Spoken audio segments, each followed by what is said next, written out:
નમસ્કાર મિત્રો, અણુઓના જુદા જુદા ગુણધર્મો જેવા કે એસિડિકતા, બેઝિકતા, કાર્બોકેશાયન, કાર્બેનાયન, મુક્ત મૂલકો, સ્થિરતા, બંધ લંબાઈ, દ્વિધ્રુવ ચાકમાત્રા વગેરેની સમજૂતી જુદી જુદી ઇલેક્ટ્રોનિક અસરો દ્વારા આપી શકાય છે. આ જુદી જુદી ઇલેક્ટ્રોનિક અસરો પૈકીની પ્રેરક અસરનો અભ્યાસ કર્યા બાદ આજે આપણે રેઝોનન્સ ઇફેક્ટ એટલે કે સંસ્પંદન અસરનો અભ્યાસ કરીશું. સંસ્પંદન અસરમાં જુદા જુદા મુદ્દાઓ પૈકી વોટ ઇઝ રેઝોનન્સ, સંસ્પંદન એટલે શું, કન્ડિશન્સ ફોર રેઝોનન્સ, અણુમાં સંસ્પંદન થવા માટેની આવશ્યક શરતો એટલે કે કયા અણુઓમાં સંસ્પંદન શક્ય છે તે શરતોનો અભ્યાસ. વોટ ઇઝ મેસોમેરિઝમ, મેસોમેરિઝમ એટલે શું, મેસોમેરિઝમના પ્રકાર, રેઝોનન્સ એનર્જી એટલે કે સંસ્પંદન ઉર્જા, રૂલ્સ ફોર રેઝોનેટિંગ સ્ટ્રક્ચર, જે અણુઓમાં સંસ્પંદન શક્ય છે તેવા અણુઓના સંસ્પંદન સૂત્રો દોરવા માટેના નિયમો, સ્ટેબિલિટી ઓફ રેઝોનન્સ સ્ટ્રક્ચર, જુદા જુદા શક્ય સંસ્પંદન સૂત્રો પૈકી સૌથી વધુ સ્થાયી સૂત્ર નક્કી કરવા માટેના નિયમો, એપ્લિકેશન્સ ઓફ રેઝોનન્સ, સંસ્પંદનની ઉપયોગિતાઓ. આમ જુદા જુદા મુદ્દાઓ પૈકીના પ્રથમ 4 મુદ્દાઓની ચર્ચા આજે આપણે કરીશું. વોટ ઇઝ રેઝોનન્સ ઇફેક્ટ, સંસ્પંદન અસર એટલે શું. There are many molecules whose behavior cannot be explained by a single Lewis structure. ઘણા અણુઓ કે જેમના ગુણધર્મો બધા જ ગુણધર્મો એ ફક્ત એક જ લુઈસ બંધારણથી સમજાવી શકાતા નથી. દાખલા તરીકે બેન્ઝીનમાં કાર્બન કાર્બન બંધ લંબાઈ, બેન્ઝીનનું આ લુઈસ બંધારણ કે જેમાં 3 દ્વિબંધ અને 3 એકલ બંધ છે. આ ચક્રીય બંધારણમાં 3 દ્વિબંધ એકાંતરે,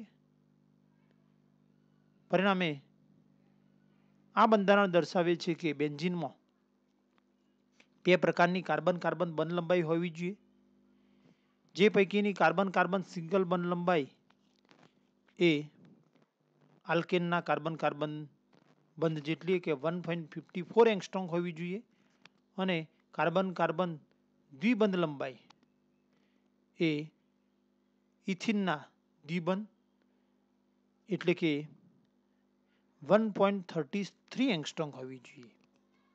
પરંતુ બેન્ઝીનનો એક્સરે વર્ણપટ સૂચવે છે કે બેન્ઝીનમાં બધી જ કાર્બન કાર્બન બંધ લંબાઈ એક સરખી એકલ બંધ અને દ્વિબંધની મધ્યવર્તી 1.39 એંગસ્ટ્રોમ જોવા મળે છે. આમ જો બેન્ઝીનમાં પાઈ બંધનું ડીલોકલાઇઝેશન થતું હોય તો ડીલોકલાઇઝેશન દ્વારા આ પ્રકારના 2 સંસ્પંદન સૂત્રો શક્ય બને છે, જે બંનેનું વારાફરતી એકબીજામાં સતત રૂપાંતર થતું હોય છે અને પરિણામે અહીં એકલ બંધુ દ્વિબંધમાં અને દ્વિબંધનું એકલ બંધમાં સતત રૂપાંતર થતું હોવાથી એટલે કે પાઈ ઇલેક્ટ્રોનના ડીલોકલાઇઝેશનને લીધે અહીં દ્વિબંધ કોઈ પણ 2 પરમાણુઓ વચ્ચે સ્થાનીકૃત થવાને બદલે પાઈ ઇલેક્ટ્રોનનું ડીલોકલાઇઝેશન થતો અહીં બંને સૂત્રના ભેગા સંસ્પંદન સૂત્ર સંકર સૂત્રને આ પ્રમાણે દર્શાવી શકાય કે જો ચક્રની વચ્ચે ડોટેડ વર્તુળ એ પી ઇલેક્ટ્રોન એટલે કે પાઈ બંધનું ડીલોકલાઇઝેશન દર્શાવે છે. પરિણામે બેન્ઝીનના વાસ્તવિક બંધારણને આ રીતે દર્શાવી શકાય, જેમાં ચક્રની વચ્ચે વર્તુળ દર્શાવેલ છે. આમ એકલ બંધુ દ્વિબંધમાં અને દ્વિબંધનું એકલ બંધમાં રૂપાંતર થવાને લીધે બેન્ઝીનની બંધ લંબાઈ એક સરખી એકલ બંધ અને દ્વિબંધની મધ્યવર્તી 1.39 એંગસ્ટ્રોમ જોવા મળે છે, જે સંસ્પંદન ઘટનાને આધારે સમજાવી શકાય છે. ઘણા અણુઓના એક કરતો વધુ લુઈસ બંધારણો દોરી શકાય છે, જેમાં અબંધકારક ઇલેક્ટ્રોન યુગ્મને પાઈ ઇલેક્ટ્રોનનું ડીલોકલાઇઝેશન એટલે કે વિસ્થાનીકરણ થયેલું હોય, જેમાં અબંધકારક ઇલેક્ટ્રોન યુગ્મ કે પાઈ ઇલેક્ટ્રોન એક સ્થાનથી બીજા સ્થાન ઉપર ખસે છે અને તેને પરિણામે મળતા જુદા જુદા લુઈસ બંધારણોને રેઝોનેટિંગ સ્ટ્રક્ચર અથવા કેનોનિકલ સ્ટ્રક્ચર અથવા કન્ટ્રીબ્યુટિંગ સ્ટ્રક્ચર કહે છે. અને લોન પેર અથવા પાઈ ઇલેક્ટ્રોનના ડીલોકલાઇઝેશનની આ ઘટનાને રેઝોનન્સ અથવા મેસોમેરિક ઇફેક્ટ તરીકે ઓળખવામાં આવે છે. રેઝોનન્સ અથવા મેસોમેરિક ઇફેક્ટને કેપિટલ એમ અથવા કેપિટલ આર સંજ્ઞા વડે દર્શાવવામાં આવે છે. Key point about resonance. The combination or hybridization of all resonating structures are called resonance hybrid. બધા સંસ્પંદન સૂત્રોના ભેગા સૂત્ર એટલે સંકરણને રેઝોનન્સ હાઇબ્રિડ સંકરણ સૂત્ર તરીકે ઓળખવામાં આવે છે. સંસ્પંદન સૂત્રો એ કાલ્પનિક બંધારણો છે, એટલે કે તેમાં અણુમાં પાઈ ઇલેક્ટ્રોન કે અબંધકારક ઇલેક્ટ્રોન યુગ્મનું ડીલોકલાઇઝેશન થતું હશે તેવી કલ્પનાને આધારે બંધારણીય સૂત્રો દોરવામાં આવે છે. એટલે કે સંસ્પંદન સૂત્રો એ કાલ્પનિક બંધારણો છે, જ્યારે તેના આધારે દર્શાવેલ સંકર સૂત્ર એ વાસ્તવિક બંધારણ છે અને અણુનું સાચું બંધારણ દર્શાવે છે. The canonical structure are shown with the symbol double-headed arrow. જુદા જુદા સંસ્પંદન સૂત્રો વચ્ચે ડબલ હેડેડ એરોની નિશાની મૂકવામાં આવે છે, એટલે કે એક સંસ્પંદન સૂત્રનું બીજા સંસ્પંદન સૂત્રમાં સતત રૂપાંતર થતું હોય છે. The direction of delocalization of electrons is indicated by using curve arrow. સંસ્પંદન દરમિયાન ઇલેક્ટ્રોનના ડીલોકલાઇઝેશનની દિશાને કર્વ એરો વડે દર્શાવવામાં આવે છે. આમ કર્વ એરોમાં તીરની નિશાની એ ઇલેક્ટ્રોનના ડીલોકલાઇઝેશનની દિશા દર્શાવે છે. Conditions four resonance. સંસ્પંદન થવા માટે અણુમાં દ્વિબંધ હોવો જોઈએ. દ્વિબંધના એકાંતરે દ્વિબંધ અથવા ત્રિબંધ અથવા ધનભારિત કાર્બન, ઋણભારિત કાર્બન, અયુગ્મિત ઇલેક્ટ્રોન ધરાવતો કાર્બન કે અબંધકારક ઇલેક્ટ્રોન યુગ્મ ધરાવતા વિષમ પરમાણુઓ નાઇટ્રોજન, ઓક્સિજન, સલ્ફર કે હેલોજન હાજર હોવા જોઈએ. દાખલા તરીકે ઉદાહરણ number 1, resonance is exhibited by those molecules which are having alternate pi bonds are called conjugate pi bonds. અહીં અણુમાં પાઈ બંધના એકાંતરે પાઈ બંધ હોય તો તેમાં સંસ્પંદનની ઘટના જોવા મળે છે. દાખલા તરીકે ઉદાહરણ નંબર 1 કે જેમાં 1,3 પેન્ટાડાઇનમાં દ્વિબંધના એકાંતરે દ્વિબંધ હોવાથી એટલે કે અલ્ટરનેટ પાઈ સિસ્ટમ હોવાથી પાઈ બંધના ડીલોકલાઇઝેશનને લીધે સંસ્પંદનની ઘટના જોવા મળે છે. જ્યારે 1,4 પેન્ટાડાઇનની અંદર દ્વિબંધની હાજરી હોવા છતાં દ્વિબંધ એકાંતરે ન હોવાથી તેમાં સંસ્પંદનની ઘટના જોવા મળતી નથી. ઉદાહરણ નંબર 2 કે જેની અંદર દ્વિબંધના એકાંતરે ત્રિબંધ આવેલ છે, એટલે કે અલ્ટરનેટ પાઈ સિસ્ટમ હોવાથી તેમાં પાઈ ઇલેક્ટ્રોનના ડીલોકલાઇઝેશનની ઘટના જોવા મળે છે, એટલે કે સંસ્પંદન ઘટના જોવા મળે છે. Resonance is exhibited by carbocation when positively charged carbon is connected to doubly bonded carbon. જ્યારે દ્વિબંધના કાર્બન સાથે ધનભારિત કાર્બન જોડાયેલ હોય ત્યારે સંસ્પંદનની ઘટના જોવા મળે છે. અહીં દ્વિબંધના કાર્બન સાથે ધનભારિત કાર્બન જોડાયેલ છે. પરિણામે પાઈ ઇલેક્ટ્રોનનું ડિલોકલાઇઝેશન ધનભારિત કાર્બન અને દ્વિબંધના કાર્બન વચ્ચે થાય છે અને આ રીતે સંસ્પંદનની ઘટના જોવા મળે છે.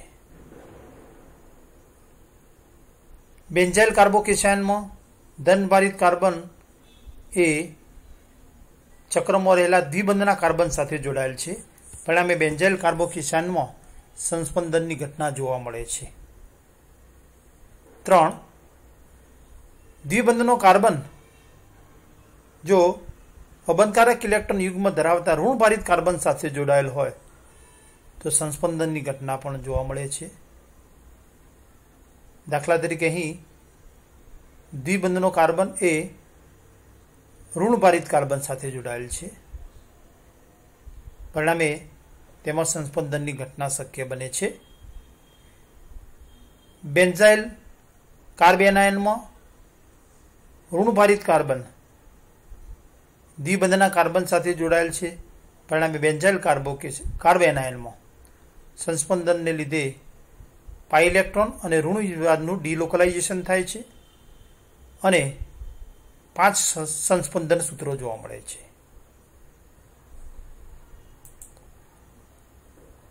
4. દ્વિબંધ ધરાવતા કાર્બન સાથે જો અયુગ્મિત ઇલેક્ટ્રોન ધરાવતો કાર્બન જોડાયેલ હોય તો તેમાં પણ સંસ્પંદનની ઘટના જોવા મળે છે. દાખલા તરીકે અહીં દ્વિબંધ ધરાવતા કાર્બન સાથે અયુગ્મિત ઇલેક્ટ્રોન ધરાવતો કાર્બન છે. પરિણામે તેમાં પણ સંસ્પંદનની ઘટના શક્ય બને છે. બેન્ઝાઇલ મુક્ત મૂલકમાં અયુગ્મિત ઇલેક્ટ્રોન ધરાવતો કાર્બન એ દ્વિબંધના કાર્બન સાથે જોડાયેલો છે. પરિણામે બેન્ઝાઇલ મુક્ત મૂલકમાં પણ સંસ્પંદનની ઘટના શક્ય છે.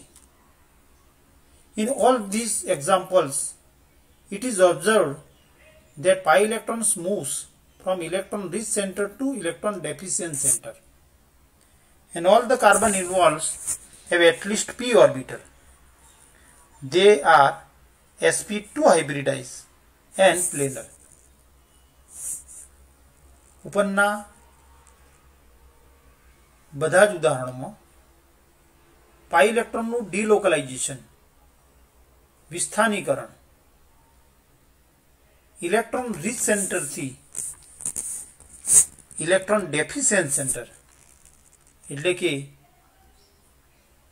ઇલેક્ટ્રોન રીચ સેન્ટરથી ઇલેક્ટ્રોન ઉણપ ધરાવતા પરમાણુ તરફ થાય છે, જેમાં ઓછામાં ઓછી એક પી કક્ષક ધરાવતા એટલે કે sp2 સંકૃત અને સમતલ્યમાં હોય તેવા કાર્બનનો સમાવેશ થાય છે. એટલે કે તેવા કાર્બન સંસ્પંદનમાં ભાગ લે છે. Extended resonance or mesomerism. If any atom or group connected to a doubly or triply bonded carbon either release electron or withdraw electrons, it is called mesomerism.